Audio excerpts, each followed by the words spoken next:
Durante más de un año, las versiones de la comunidad se han comprobado y las del ministro de Defensa y del Gobierno Nacional se han ido cayendo. Hoy estamos consolidando esa paz en los espacios territoriales, en las ETCR. Hoy estamos trabajando en beneficio a aquellas 13.000 personas que se acogieron a ese proceso. Fue importante, claro, son 13.000 hombres menos en armas que estaban fuera del marco de la ley. Aquellos que se acogieron los estamos respaldando, los estamos apoyando.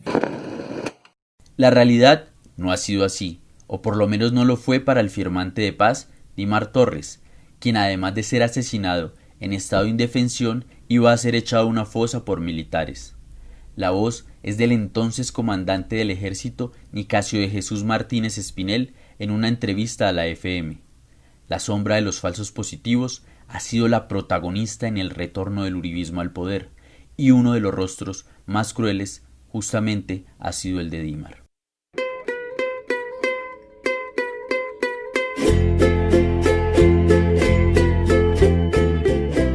Dimar Torres, la lucha de la comunidad de Campo Alegre por la dignidad de su memoria. A más de 600 kilómetros de Bogotá, ciudad en la que este 18 de junio de 2020 estaba por conocerse una decisión trascendental en el caso de Dimar Torres, se encontraba Alexandra Rodríguez cuidando de su hijo Dylan, como lo ha hecho durante sus 6 meses de vida en Campo Alegre, en norte de Santander. Alexandra era la pareja de Dimar hasta que, en la tarde del 22 de abril de 2019, uniformados de las fuerzas militares lo asesinaron e intentaron sepultar su cuerpo en una fosa. Dylan, en cambio, no había nacido. Su madre tenía 2 meses de embarazo cuando a su padre lo mató el ejército frente a la base militar de Sinaí, en la vereda Carrizal del municipio norte santanderiano de Convención. Alexandra me explica que su hijo le ha cambiado la vida y espera que, a diferencia de su padre, pueda vivir por fuera de esta horrenda guerra. Cuenta que se las ha arreglado para sacar a su hijo adelante, porque, definitivamente, el asesinato de Dimar marcó un antes y un después para su vida. Pues para mí ha significado muchas cosas, porque yo quedé embarazada, quedé 2 meses de embarazo. Y es triste, sí, porque uno ya uno piensa, uno ya está pensando que cuando él crezca, uno qué le va a decir, ya ves. Uno que le va a decir qué fue lo que le pasó al papá, que vivió, sobre todas muchas cosas con lo que pasó de la muerte de él. La comunidad de Campo Alegre, que ha luchado durante estos 50 meses por la dignidad de la memoria de Dimar, lejos del cuadro injusto que compuso el ejército esa noche, con un cuerpo arrastrado, torturado y dispuesto a ser echado en tierra, aún es perseguida por la sombra criminal, según me cuenta Junior Monsalve, de la Asociación Campesina del Catatumbo y quien apoya técnicamente la instancia tripartita de protección y seguridad de excombatientes del partido FARC en norte de Santander. Pues ahí en la zona se han presentado situaciones porque precisamente Ascanca fue quien ayudó a que este caso se esclareciera. 2 líderes muy importantes como José del Carmen Abril y Johnny Abril, que hacen parte de esa zona, de esa región, han tenido problemas de seguridad y de persecución por parte de la fuerza pública. Y es que la comunidad, la noche del 22 de abril, jugaría un papel que hoy por hoy parece tener a portas de una condena al coronel Jorge Pérez Amézquita y a los soldados profesionales Cristian David Casilimas Pulido, Jorman Alexander Buritica Duarte y William Alarcón. El cabo Daniel Gómez Robledo, autor material de los hechos, ya fue condenado por el Juzgado Segundo Penal del Circuito Especializado de Cúcuta a 20 años. Gómez Robledo llegó a un preacuerdo con la Fiscalía entregando información.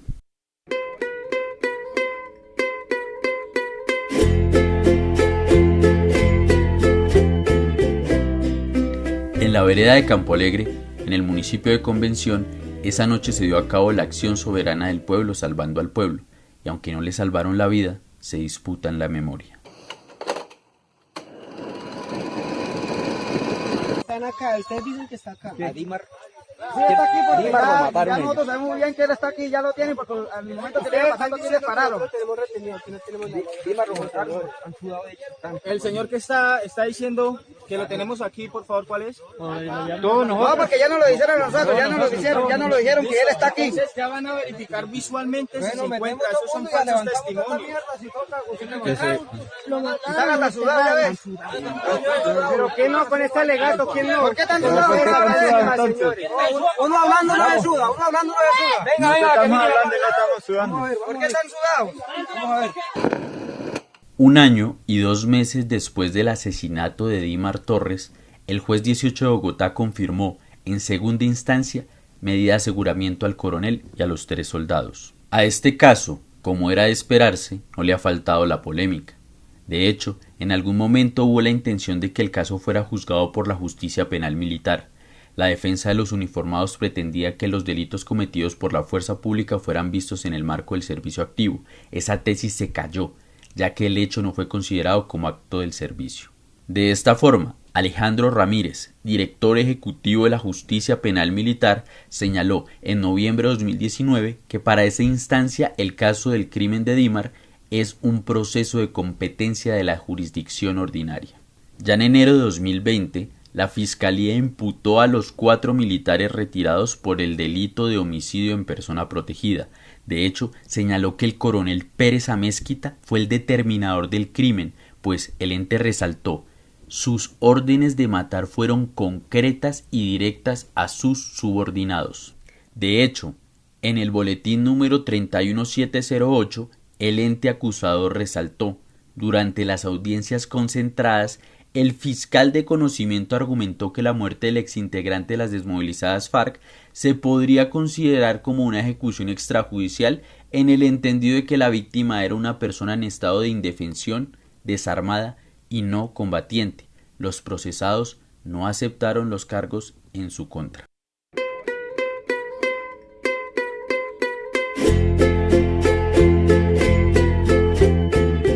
De esta forma, la Procuraduría General de la Nación reanudó las audiencias de juicio disciplinario contra los uniformados este mes de junio.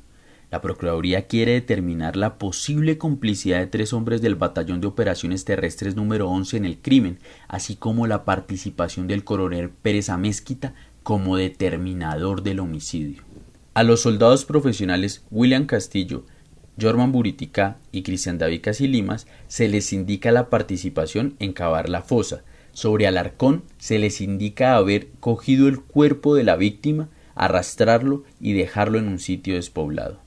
Las audiencias, que están programadas hasta el 30 de junio, se han desarrollado de forma virtual por el COVID-19.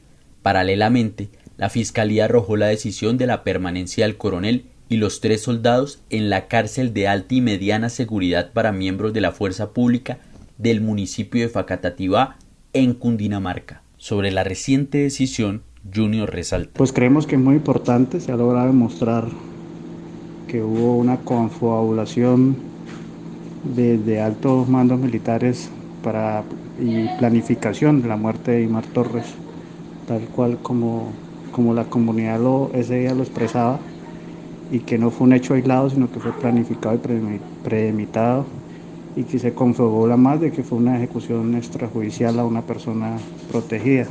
Asimismo, el ente acusador precisó que el coronel Pérez Amézquita aprovechó su condición de comandante del Batallón de Operaciones Especiales número 11 para ordenar a sus subalternos a hacer seguimientos ilegales a la esposa de Dimar, a su hermana y a su papá. De hecho, en la compulsa de pruebas están las grabaciones del coronel presionando para que los uniformados no lo involucraran en el asesinato, incluso si de mentir se tratase. Para Rubén Zamora, quien fuera comandante del Frente 33 que operaba en esa región del Catatumbo y que hoy trabaja en el proceso de reincorporación, ha sido especial la expectativa sobre el papel de la justicia con el coronel Pérez Amézquita. Entender que a la fuerza militar y al Ministerio de la Defensa, al doctor Olmes Trujillo, le importa un comino la suerte de un cabo del ejército. Pero ya cuando se trata de un oficial como el coronel Amézquita, es apenas obvio que lo defiendan. Yo creo que el coronel Amézquita debe ser sancionado penalmente por esto. Si ese crimen los mayores responsables, si los mayores responsables de ese crimen quedan en la impunidad, es un mensaje muy negativo de las Fuerzas Armadas y de la justicia en Colombia para la paz.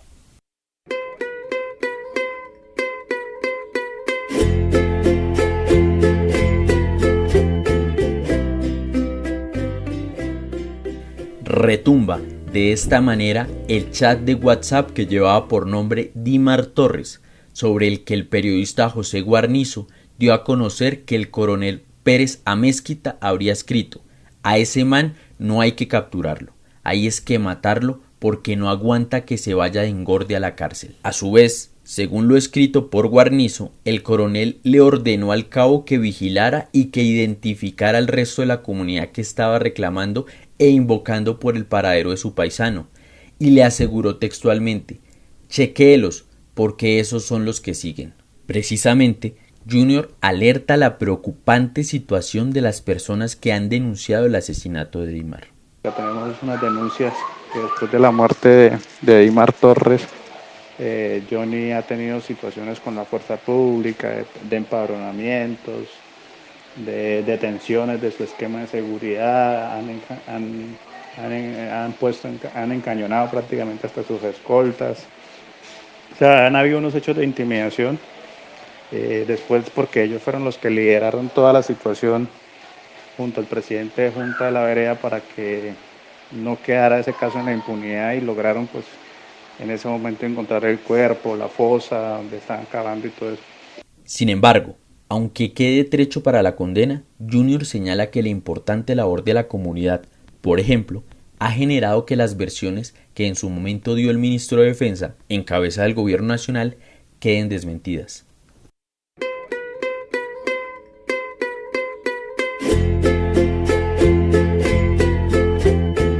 Así pues, me permito recordar las declaraciones del entonces jefe de cartera de Defensa, Guillermo Botero, 2 días después del asesinato de Dimar Torres, cuando por micrófonos se dirigió al país. La versión que da el cabo, al cual según él le trataron de arrebatar el fusil, y él en el forcejeo se le accionó el arma y dio muerte a esta persona que fue integrante de las FARC. El 25 de abril, 3 días después del asesinato, Botero señaló: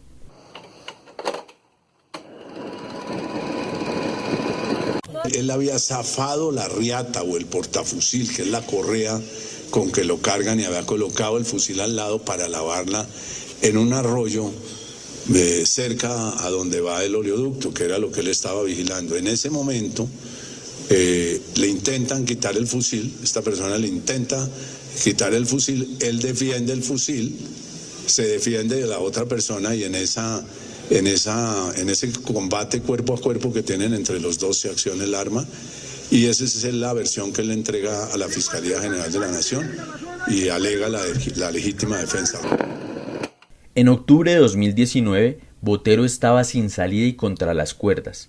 Al entonces fiscal Néstor Humberto Martínez Neira le llegaron los resultados de la necropsia. El fiscal y el ministro de Defensa tuvieron que aceptar ante el país que a Dimar Torres lo asesinó el ejército. Sobre ello, sin mucho reparo, Botero señaló: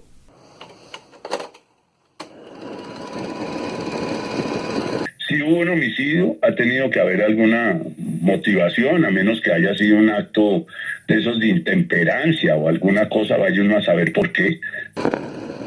Durante más de un año, las versiones de la comunidad se han comprobado y las del ministro de Defensa y del gobierno nacional se han ido cayendo. Las pruebas de la Fiscalía son muy contundentes en mostrar de que hubo desde un grupo de WhatsApp, desde un seguimiento de más de 15 días, desde una planificación para la muerte de Dimar, que se traduce en esta decisión. Hay que decir que en su momento el testimonio del general Diego Villegas Muñoz en el Catatumbo fue clave.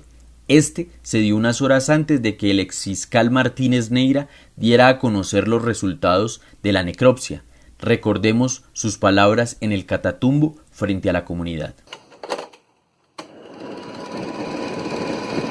Los que no mataron cualquier civil, mataron a un miembro de la comunidad, Lo mataron miembros de las Fuerzas Armadas y por lo tanto el comandante venía a poner la cara. Después de las declaraciones, esto fue lo que le dijo un superior de la Fuerza de Tarea Vulcano al general Villegas.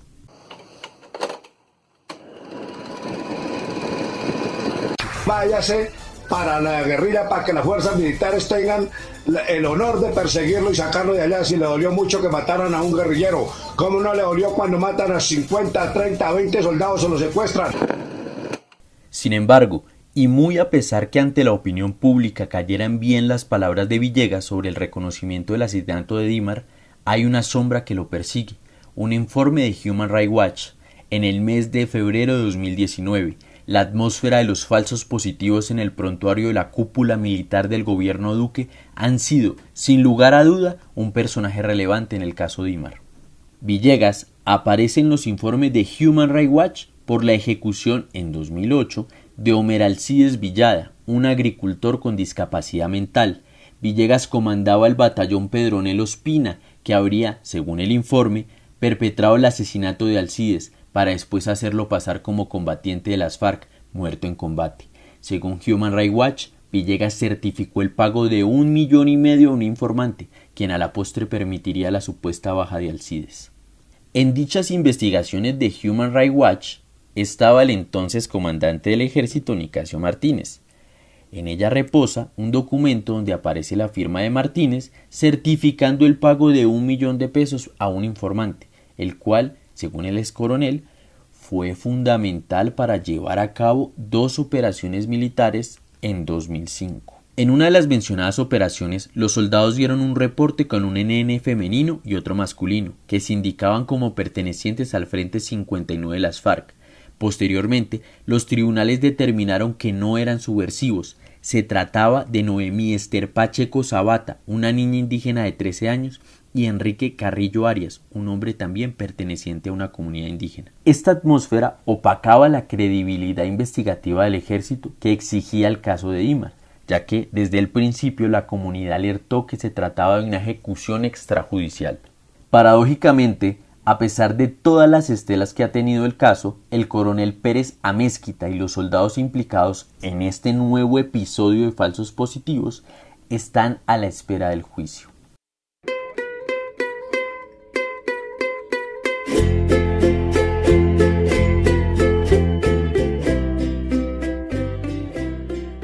A pesar de que en el embarazo me la pasé decaída, me dice Alexandra, espero que el niño no tenga que vivir esta terrible violencia. Quiero pedir que el asesinato de Dímar no se quede en la impunidad y que el Estado reconozca lo que hizo. Les diría que a ellos tampoco les gustaría que les asesinaran a un familiar y que hicieran lo mismo así como hicieron con Dímar. Frente al presente, con 201 firmantes de paz asesinados, la senadora del partido de las FARC, Victoria Sandino, señala: además de doloroso, es indignante que en el país nos hayamos acostumbrado a las cifras de los muertos que día a día aumentan.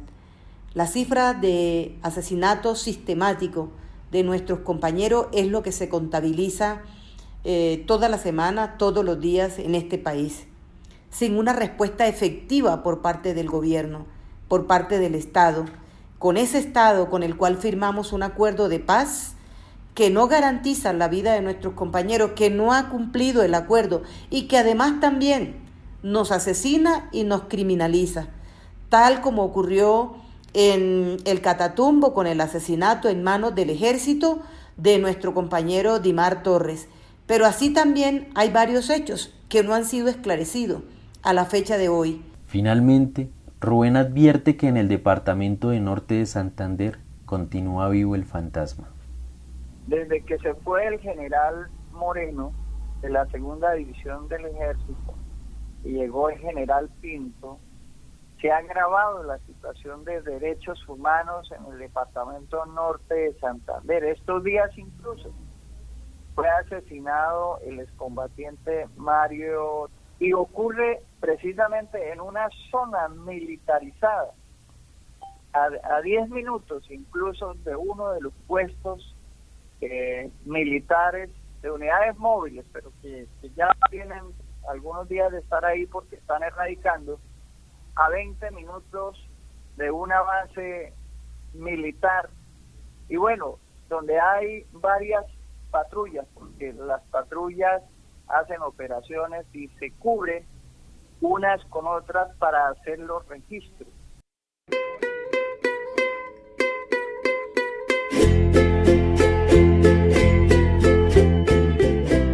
Dimar Torres, la lucha de la comunidad de Campo Alegre por la dignidad de su memoria.